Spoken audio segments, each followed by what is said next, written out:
It is a truth universally acknowledged that a single person in possession of a smartphone must be in want of a dating app. Jane Austen understood courtship, the dance of wit and propriety, the careful navigation of social standing and family approval, the delicate art of conveying interest without appearing forward. She wrote novels dissecting these rituals with surgical precision and gentle mockery. But that was 1813. This is 2025. The woman who wrote some of history's greatest love stories sits in a modern apartment, immaculate in her Regency-era dress, her hair properly arranged according to the fashions of her time. Before her, glowing with unnatural light in the dim room, sits a smartphone. She holds it at arm's length, as one might hold a peculiar insect requiring examination. She has been given 3 dating applications: Tinder, Hinge, Bumble. She has been told these are the modern methods by which suitable partners are discovered. She has been given no further instruction. This, perhaps, was a mistake. Jane taps the screen with one gloved finger. The phone does not respond. She removes the glove with practiced elegance and tries again. The screen awakens, showing a dizzying array of colorful icons. Her eyes narrow with concentration as she attempts to locate the applications she has been told to review. She finds Tinder first. The icon is a flame. This seems, to her refined sensibilities, perhaps too bold, too suggestive. Fire, after all, implies passion, impropriety, things one does not acknowledge in polite society until at least the 3rd properly chaperoned walk through the park. Nevertheless, she opens the application. The first thing that confronts her is the demand for a profile. Name, age, location, a brief description of oneself. Photos, multiple photos. She stares at this requirement with the expression of someone asked to disrobe in public.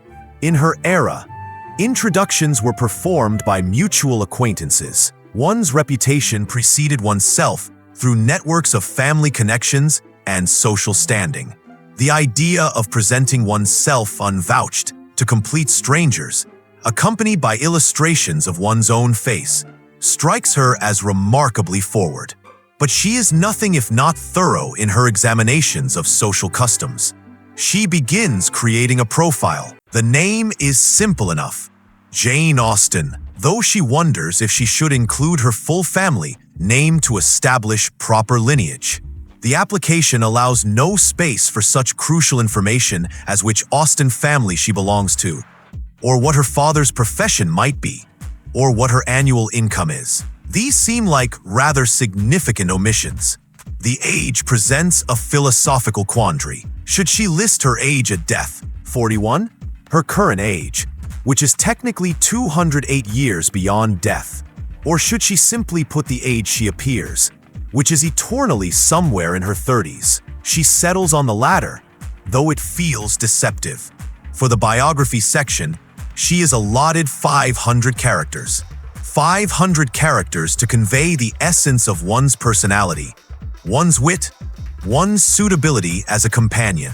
She has written novels of hundreds of pages to accomplish less. How does one possibly compress a full accounting of oneself into such limited space? She begins typing with one careful finger. I am a lady of good family and modest fortune, possessed of some education, and fond of literature and music. I seek a gentleman of sense and proper feeling, with whom intelligent conversation might be enjoyed. My temper is generally even, though I confess to finding great amusement in the follies of others. She reviews this with satisfaction. It is truthful, conveys essential information, and maintains appropriate modesty while hinting at her particular qualities. She taps to save the profile. An error message appears. Character limit exceeded. Her carefully crafted introduction, apparently, is far too verbose for modern courtship. The application demands brevity, compression, the reduction of one's entire character to a few brief sentences. With a small sigh that conveys centuries of exasperation, she begins editing, removing adjectives, condensing phrases, sacrificing nuance for space. The result reads, enjoys books and music, good conversation essential, wit appreciated. It is, she reflects, rather like trying to convey the plot of Pride and Prejudice using only the chapter titles. Technically accurate, but missing everything of substance. Next come the photographs. The application demands at least 3 images, preferably 6. She is baffled by this requirement. In her time, if one wished to share one's likeness, one sat for a portrait. This took hours, days even. It was a formal affair, conducted with proper lighting and composition. One did not simply point a small device at one's own face and capture one's image with the tap of a finger. The concept of the selfie has been explained to her. She finds it deeply undignified. The angle, always from above, gives everyone the appearance of possessing a rather large forehead and a small chin. Most unflattering. Moreover, the practice of pouting or making peculiar expressions with one's face strikes her as behavior more suited to children than to adults seeking serious romantic connections. She considers using a proper portrait, a silhouette, perhaps, something tasteful and mysterious. But apparently, this violates modern conventions. Dating application users, she is informed, expect to see clear, recent photographs showing one's actual appearance. No artistic interpretation allowed. No flattering shadows or carefully chosen angles designed to suggest rather than reveal. With great reluctance, she attempts to take a selfie. She holds the phone at arm's length as instructed. The image shows her looking directly at the camera with an expression that can only be described as deeply skeptical. Her face is properly composed, her dress immaculate, but there is no smile. Only the slightly raised eyebrow of someone confronting something absurd with polite forbearance. She takes several more photos. In one, she attempts a smile. It looks pained. In another, she tries to appear candid and natural, as apparently one should, but ends up looking simply confused. She settles on 3 photos that make her appear, at least, like a serious person unlikely to waste anyone's time with frivolity. The profile complete, she is instructed to begin swiping. This terminology confuses her initially. Swiping implies theft. A pickpocket swipes.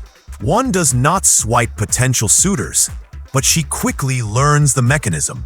Left for no, right for yes. An entire human being's suitability as a romantic partner determined by the flick of a finger. The first profile appears. A man, 28, named Brad. His primary photograph shows him holding a large fish. His secondary photograph shows him holding a different, slightly larger fish. His third photograph shows him with friends at what appears to be a sporting event. All of them shirtless for reasons that remain mysterious. His biography reads, "Love the outdoors. Gym rat.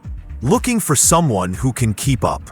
No drama." Jane stares at this profile with the concentration of someone attempting to translate a foreign language. Love the outdoors suggests an appreciation for nature, which is admirable, but the emphasis on physical activity and this peculiar phrase, gym rat, suggests perhaps more attention to the body than to the mind. And this business of no drama seems rather pointed. In her experience, people who loudly proclaim their aversion to drama are often the primary producers of it. She swipes left. Brad disappears, replaced immediately by another profile. Jason, 31. His photos show him at various bars and parties, always with a drink in hand. His bio states, "Work hard, play hard. Entrepreneur. Living my best life.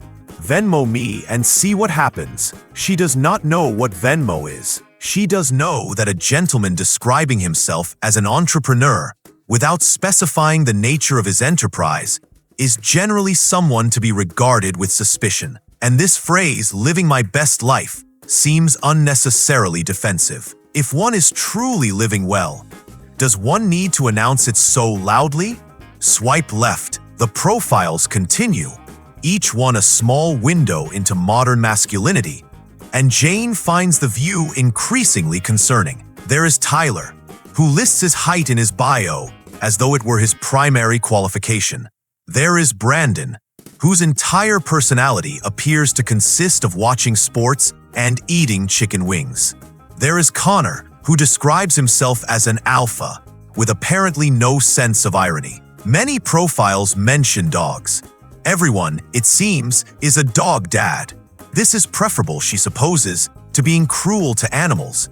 But the frequency with which it is mentioned suggests that ownership of a canine companion has become a substitute for actual personality traits. The phrase partner in crime appears with alarming regularity.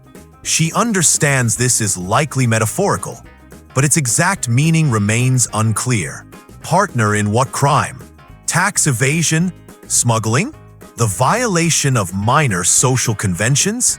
If the latter, she herself might qualify, having often found amusement in gently mocking the pretensions of her social superiors. Many profiles list their astrological signs and Myers-Briggs types.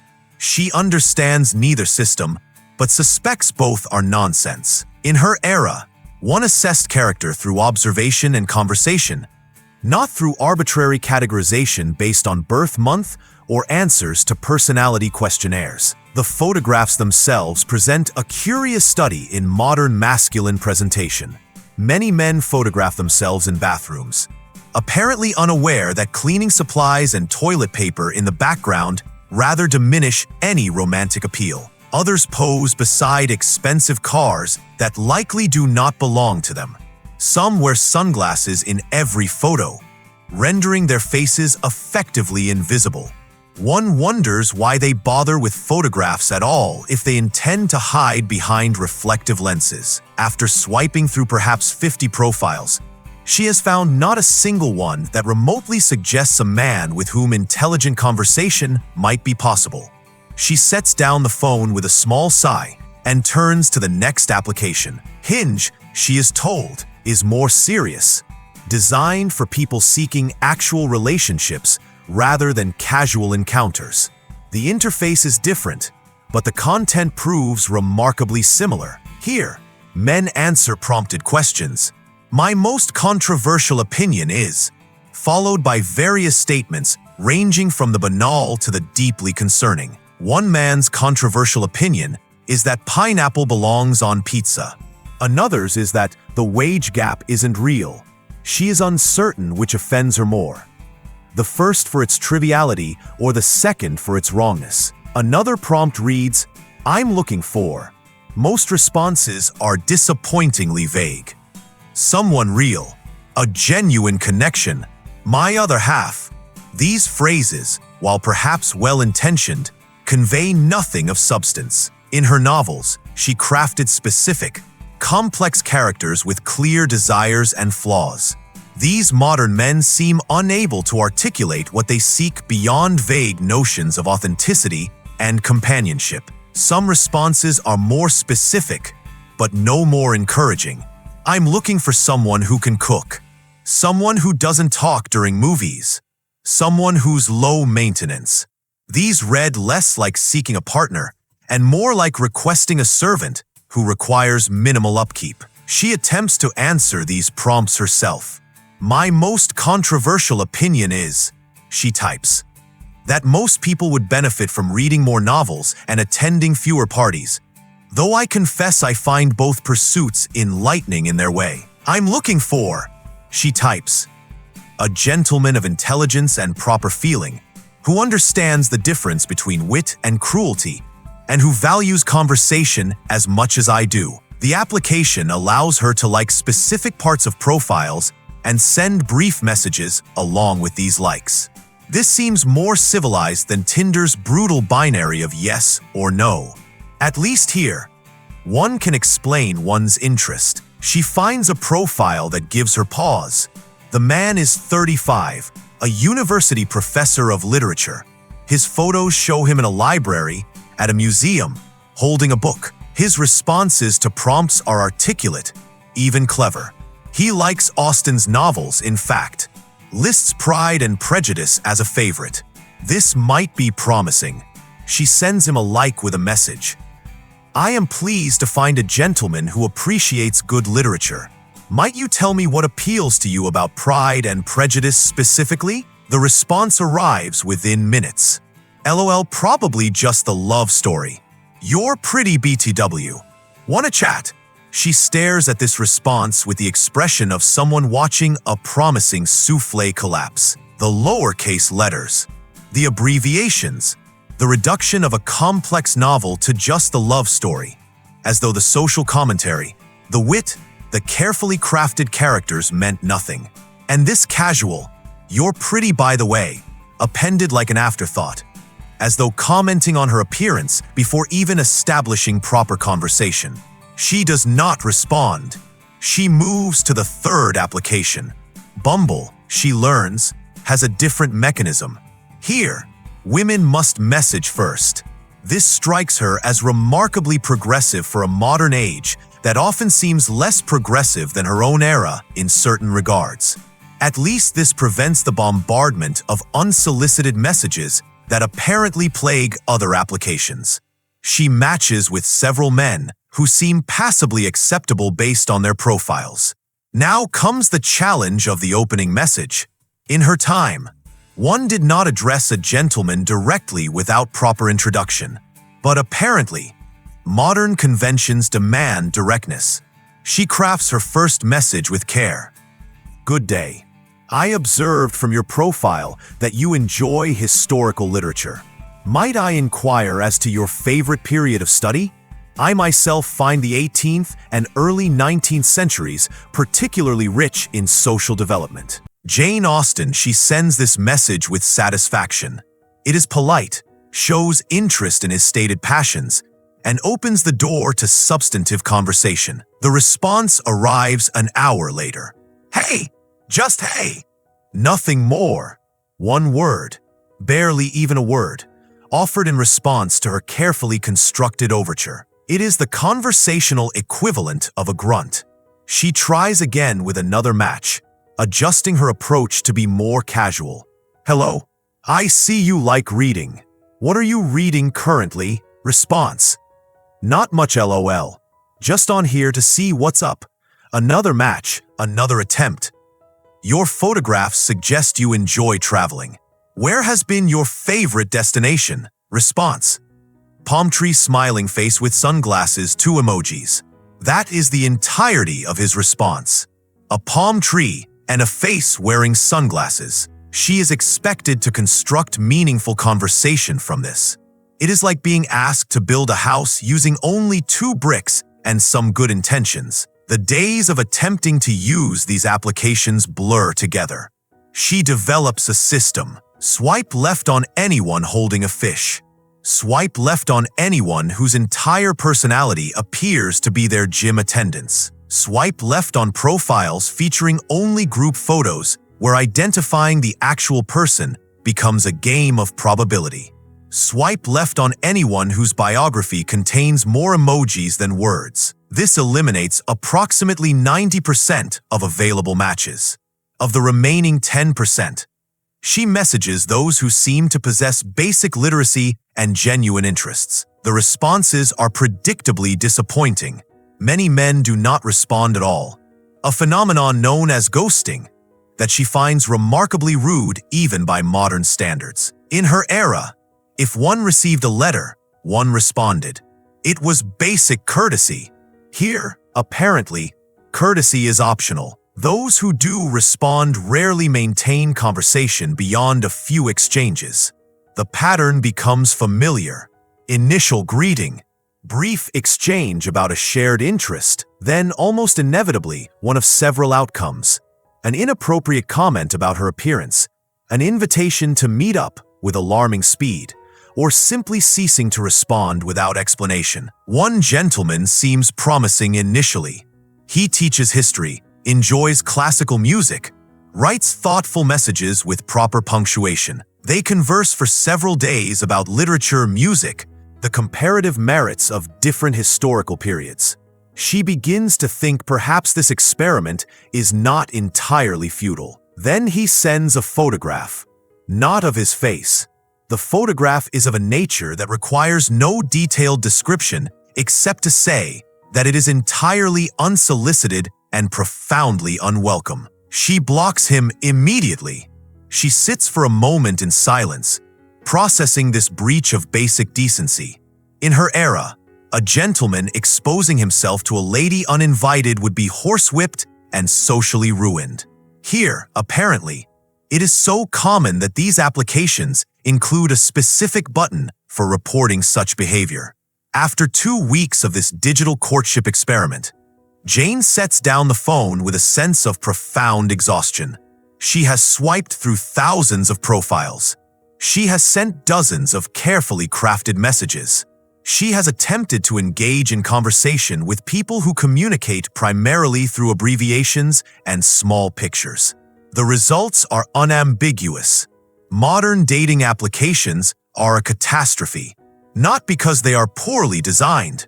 The technology itself is actually quite clever.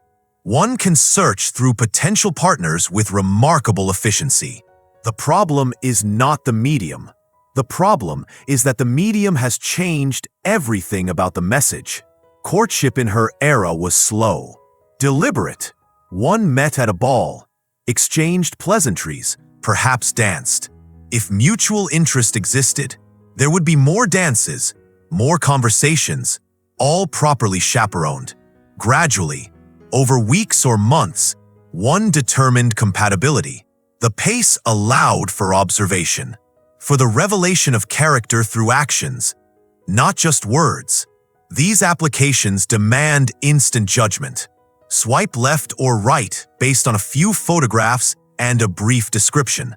It reduces complex human beings to products on a shelf, to be selected or rejected in seconds. And perhaps more dangerously, it creates the illusion of infinite choice.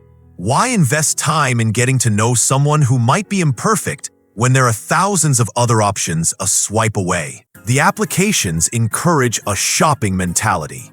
Browse, compare, always seeking something better, never settling, never investing the time to discover whether initial impressions might deepen into something more substantial. Moreover, the applications reward certain traits and punish others. Those who photograph well have advantages over those who do not. Those who can compress their personality into witty one-liners succeed, while those who require actual conversation to reveal their depth are overlooked. It is a system designed for the superficial, and it produces superficial results. But perhaps most troubling is the fundamental dishonesty encouraged by these platforms. Everyone presents their best self, their most flattering photos, their cleverest jokes, their most impressive accomplishments. It is all marketing, all presentation, all performance. Real people with flaws and insecurities and complexity, hiding behind carefully curated digital facades. In her novels, she wrote about the masks people wear in society, the performance of manners and propriety that often concealed true character. But at least in her era, prolonged interaction eventually revealed truth. Here, the mask is all anyone sees until meeting in person, and by then expectations are so managed and elevated that reality can only disappoint. She thinks of Mr. Darcy, proud, awkward, terrible at first impressions. On a dating app, he would be swiped left immediately. Too serious in photos. Bio probably too honest about his flaws. His wealth might intrigue some, but his initial social awkwardness would be rejected before anyone discovered the good man beneath. Elizabeth Bennet would fare better, perhaps. Witty, attractive, good at banter. But would anyone swipe right on someone whose profile honestly stated that she lived with her parents, had no fortune, and came with 4 sisters of varying levels of sense and propriety? Emma Woodhouse would probably thrive on these applications. Confident, attractive, clever at self-presentation. She would create an appealing profile, match with many suitors, and proceed to mismanage every relationship through her own interference, much as she did in her actual story. The thought amuses Jane despite her frustration. Human nature has not changed.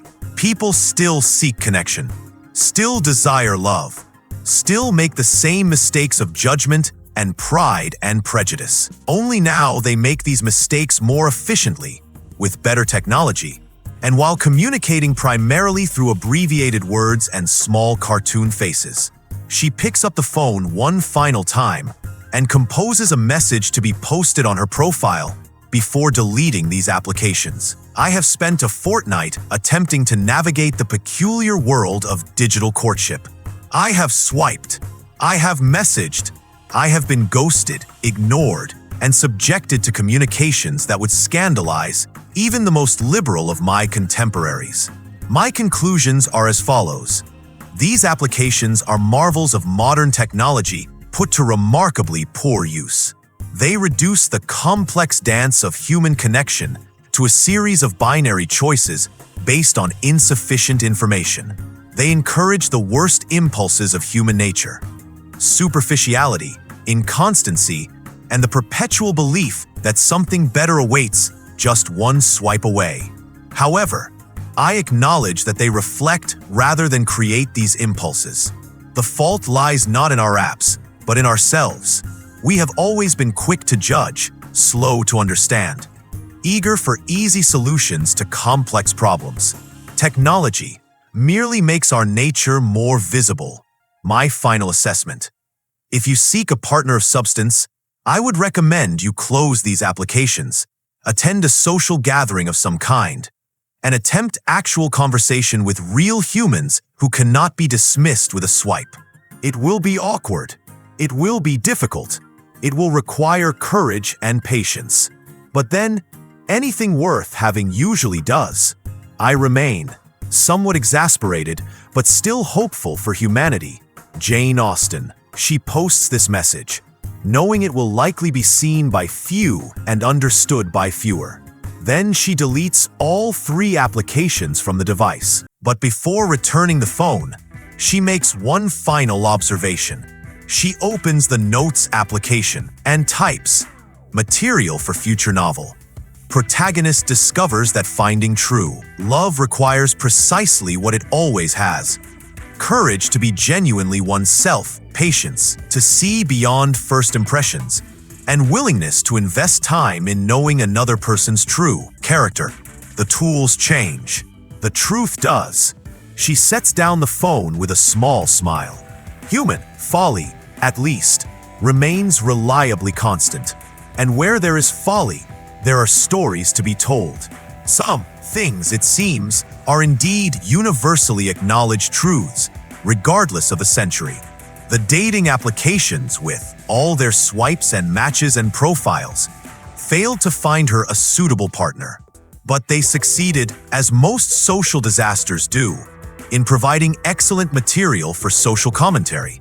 And really, for a writer of her talents, that might be the more valuable outcome. She returns to her preferred method of courtship, writing novels about it. At least on the page, she has some control over whether people actually talk to each other with full sentences.